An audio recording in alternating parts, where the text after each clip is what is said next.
Magandang hapon po sa inyong lahat. Today, our readings are giving us two spiritual insights, very practical ones for our daily living.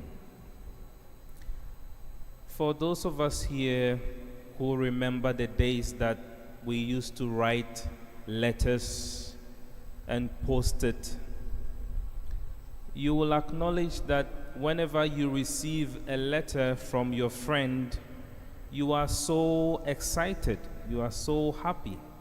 Sometimes you will not open it kagad. You go and sit down somewhere and take your time and open it. And as you read it, you enjoy that moment, receiving a letter from your friend. Today, Paul has written a letter to the Thessalonians, a place he lived before. And I can imagine the people smiling and laughing and feeling very happy that Paul has written back to them.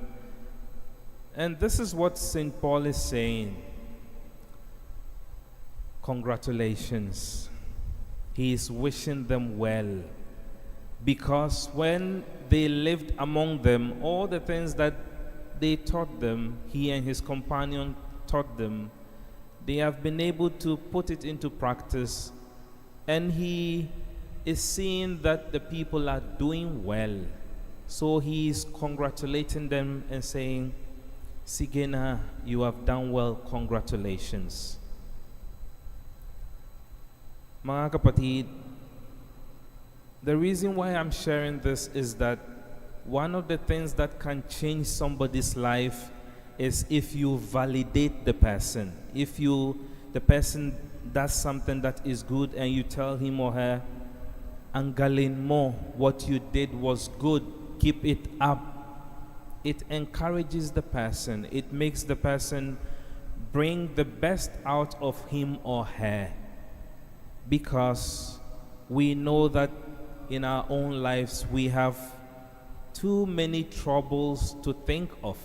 Kaya, once we validate people, they do something good, we encourage them, it lifts their spirit up. I can imagine for sure that these people that St. Paul was validating them, encouraging them, it will make them good Christians, good people that they will continue to do what they were doing.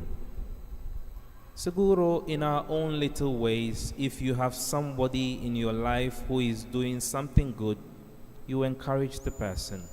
You lift the person's spirits up and let the person know that what he or she is doing is good.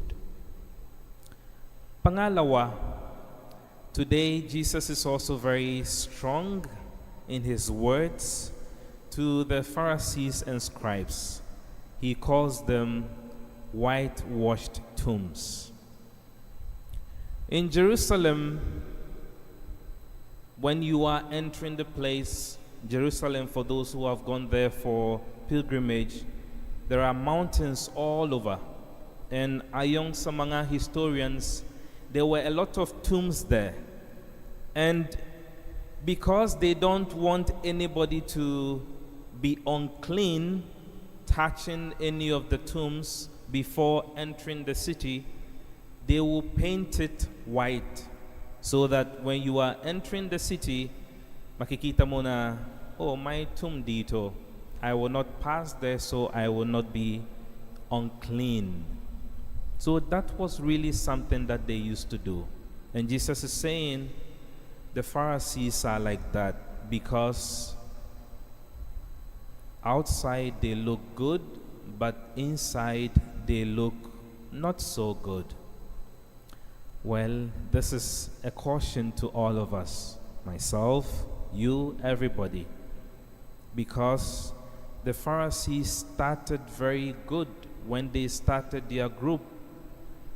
They were called the separated people because they wanted to be separate so they can worship God well, they can be good people.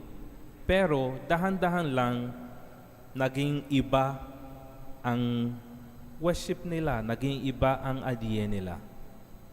Even though they started good, but at the time of Jesus, it was so bad.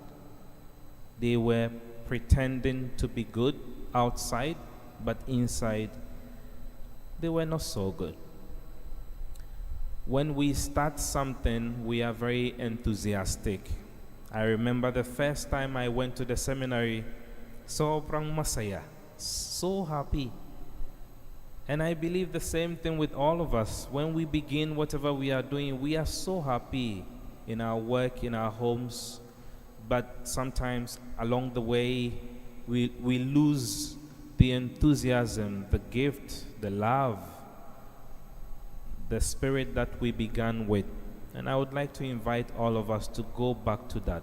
Whatever it is that you are doing, whether it's your marriage, minsang nawawala yung gana sa marriage, go back to it. Whether it's seminary life, go back to it.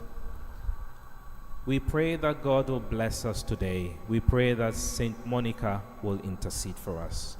May God bless all the intentions we have for today.